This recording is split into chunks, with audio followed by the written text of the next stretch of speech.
Hello everyone. Sar here. Thank you so much for joining me. It is Trinity Stamp's 7th birthday. Congratulations. And what I'm going to be doing is taking over the channel and I'm going to be creating a card with all of you. I am going to be using mainly these two dies that were from the last release. We have the letterpress die, or the Starfield letterpress die, which has these really cool stars, and I'm going to be foiling with that. I also have the emergency, what is it called again? The emergency card die set number 3. This is the double slider. I'm not going to be creating an interactive card this time, but I'm going to be using the little rocket because I didn't get to use it last time, and I think it's absolutely adorable. But this is fantastic for creating double sliding, so you can have elements when you pull down pop up, and it's a lot of fun, and there's a lot of inspiration out there with that, so definitely check it out. I'm going to bring in a couple other products just to finalize the card, and I'll tell you everything that I use as I go along. So let's continue this takeover and create some fun card. I'm going to start off with the letterpress die. This is one of my favorite things to do, is actually foiling with letterpress dies. It actually makes it so that they're more versatile than the foiling plates, because you can either use them through the letterpress system or you can foil them. And I'm going to use this sparkly silver foil. I think it's going to look fantastic with the star theme that I'm creating. The cardstock I'm using is a 100-pound black cardstock. I find that I have the best results when I'm using a thicker cardstock when foiling. So I'm just going to place this on. I'm not worried about excess foil because I'm going to be trimming this down, and I'll just tape it to the cardstock so that it will not move and it'll be in position.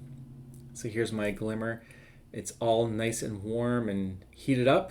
So we'll just put our paper down, and then I like to put the sheets on, I don't know, at least it's all ready to go, and then I'll just hit that little timer.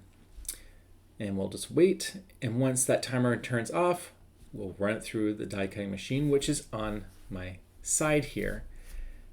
But in a second, we'll see what it looks like. I recommend not grabbing this with your fingers, but I did. It's not too bad, not for the first time. But if you keep using it, it will get pretty warm. And the reveal, oh, look at that. This works fantastic. Look how beautiful that is. And you can see just the little sparkle in that silver. I'm going to trim this down to 4 1/4 by 5 1/2. But what I'm going to do is I'm going to first trim it off so that I just make it so it's nice and even on all sides, so that there's no black borders without stars. And then I'm going to trim it down to be equal on both sides. But I'm being strategic here. If there's any flaws on one or the other side, I'm going to cut more of that side off. So that's all it was. And there we go. Fantastic. Now here is the emergency die kit number 3.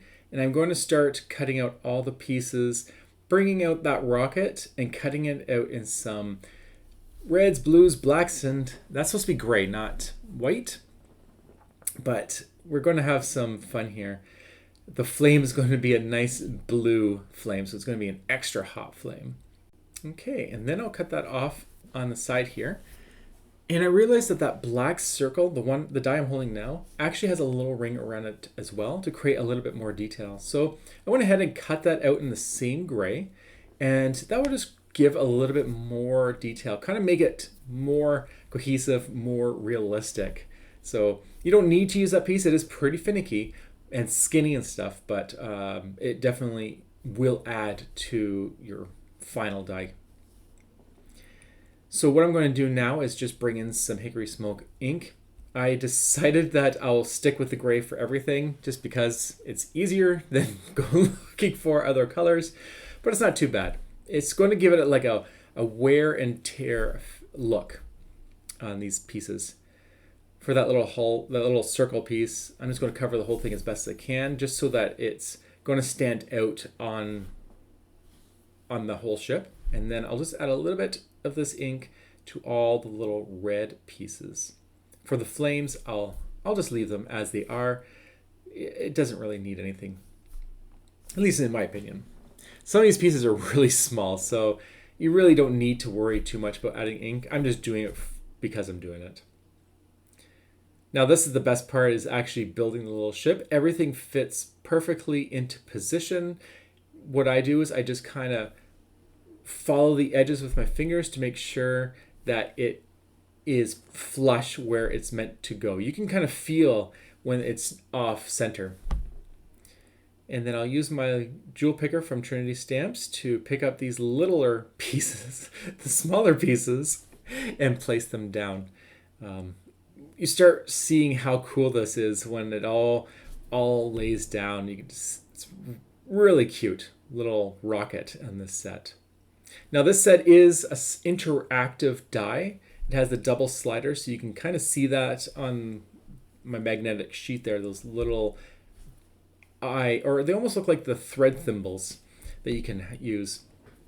Those will allow you to create an interactive card, and it's a lot of fun. I did create a video last month, I believe, using it. So it's a fantastic die for interactive, but for today we'll just play with the rocket with no interactivity. And there we go. And there is one fantastic looking rocket. So you can see that by adding that little ring, it really makes it look more realistic. So I recommend putting that little ring on there, but you don't have to if it's a little too finicky. And there's my blue flame. And that's how you engineer a rocket. Woo! Took off. Oh, for cheesy imagery. Next, we're going to create our planet in 2 shades of blue, and I brought out the circle-shaped die for that circle that I used. You can use any circle, but this one has a very subtle organic mist-shaped circle, and that's what I wanted. But like I said, use any circle you would like.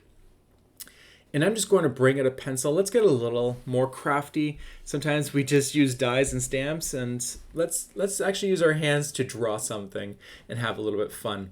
So these are very simple lines, and I'm just going to follow them to create, they're going to be like rings, but they're not going to go off the planet. They're just going to be stripes on the planet, just for a different feel.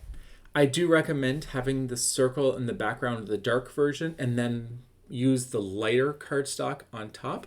Find 2 similar colors that match in family, and then if you follow that order, it looks really sharp, especially when you put it on a black background. If you were to do the reverse, it's fine, but it just will look a little off. Like something will look, something's not right, and it's most likely because of the reverse. So definitely put the darker color in the back and give that a try. And also, don't use as much glue as I'm using. I got a new glue bottle. My other one was always clogging, so I got so used to really squeezing it. And this new one, you barely need to even touch it and it comes out. So you'll notice that sometimes I'm getting a little excess glue. I'm scraping that off, but that's why I'm trying to get used to this new little glue bottle that I have. But you can start seeing that this planet is coming together. It's such an easy thing to do. You don't need to be a master in drawing lines. It's very simple to do. And even with this misshaped, imperfect circle, it's still not hard to line it up, because even if it was not in the right position, it still looks okay. I did ink it a tiny bit with the hickory smoke ink off camera, and you can kind of see it on the left there, just so that everything is inked equally. I decided to trim it down, this background, one more time so that I have a nice white border on my finished product. So that is now measured 4 and 5 1/4. Now here we're going to get a little creative again. This one's going to be, if you're not used to drawing, this is going to be a little bit more of a challenge, but it's not too hard. We're going to draw a little jet stream in space, right? A movement jet stream with this lightest blue color. So I'm going to position my rocket, and what you're going to do is you're going to take your pencil very lightly, mark off where the turbine, the engine is, because that's where it's going to start. And then do the best you can with the first draft, let's say, and just move your hand with easy flow. Not like that, we'll erase that. Just with a little bit of flow. And then we will fix it afterwards just to kind of smooth it out. So there we go. Just like that. Simple, easy peasy. So now we'll just kind of smooth it out, try to get as more organic and less rigid as possible. If you use a light hand, we can easily erase it. And now I'm just going to smooth out those lines, taking my time just to go around each corner to create a really smooth as possible line. Of course, when it comes time to cutting it, well, that could undo all the smooth lines, but it doesn't matter. It's all for fun. Now, I will say when I fussy cut and when I do this, I cut differently. When I'm trying to make a smooth line, I almost cut it like I'm drag racing a race car, if that makes sense. Like I am moving. I'm really twerking that those scissors to make it so that I get a really smooth line. If you go try to cut it straight, like if you're fussy cutting, you're going to get much more rigid lines. It's going to be not as smooth. I hope that made sense. It's hard to explain. Now I'm going to bring out some ink and with my Trinity blending buddy, very softly. I'm trying to see, you can almost see I'm like inking my mat instead. That's how far away I'm trying to ink because I just want the subtlest of blue. And the reason for that is because it is a big piece of one color. So by inking it a little bit, you're breaking it up so that it's not so noticeable. And of course, you can go darker if you'd like. It just depends on your style. I'm bringing out the Toaster card die and the You're the Greatest die because they have individual letters that I'm going to be working with to create my own sentiment. So I cut the smaller font in the same blue as in the light blue on the planet, and then some silver with the bigger font. So I'm just going to get my card base down using my trusty Trinity ergonomic Teflon bone folder. It's fantastic. It feels great in the hands and it does a great job of folding cards. And we'll glue down my background. Once this goes on, I'm just like, yes, this is fantastic. That black with the silver stars with the white border on my card base, it's just, oh my goodness, I love it. I could stop right there and just have a bunch of those. That's beautiful. But that is not the finished card. But let's take a second just to enjoy that. I did put some foam tape behind the rocket and the planet, so there's a little bit of dimension. And you'll see that once I glue that down. But let's start off with our little jet stream here, keeping it closer to the bottom, just a little bit higher. And that will be glued right down to the base, or to the background. And then we'll add our planet using a little bit of liquid glue just so there's some wiggle room in case I decide to move it. There we go. Just put that in the other corner, kind of keeping a balance. I want to make sure that it looks like the rocket is flying towards the planet. And then we'll do the same thing, glue on the foam. And we'll make sure we position that so that the rocket, the flame is in the center of that. And there we go. You could finish there, but let's add a sentiment. I will not make you watch me glue every single letter. I'll just put them in place and then you'll see what it looks like. If you would like to add a little bit of sparkle, you could do that. For example, you could add some sparkle to the little window, the black window on the rocket ship. You can add to the planets. Even if you wanted to, add some sparkle to the jet stream, the blue. That would be kind of cool.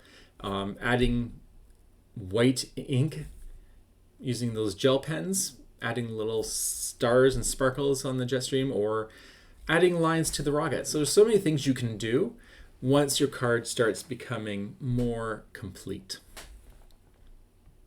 I'm going to follow this jet stream with the UR, and then with the the silver glittery cardstock, I'm going to put the rest of the sentiment inside of the jet stream, and I'm just going to try to follow it.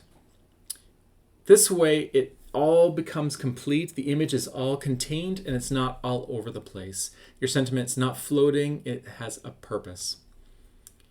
And what it's going to be is, you are Stella.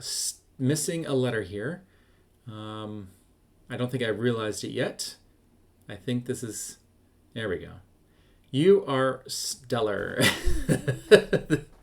So I was lucky that those 2 die sets allowed me to create my own sentiment that was space themed. It doesn't always happen, but I was lucky. So we'll just put that in there. And I really like how that glittery font ties in with the silver in the foil. And then we'll just glue those down, trying to follow as best as I can. Now, if you wanted to be perfect, well, then you could have measured how tall the font is, and then you would make sure that that jet stream is going to be exactly that height, so everything is perfect. But this is a handmade card, and imperfection is perfection. So there you go. You are stellar. And this is for Trinity Stamp's 7th birthday. You could turn this into a birthday card by adding a sentiment on the inside, and it would be a perfect space-themed card for anyone. Thank you so much for stopping by, and have a fantastic day. Bye.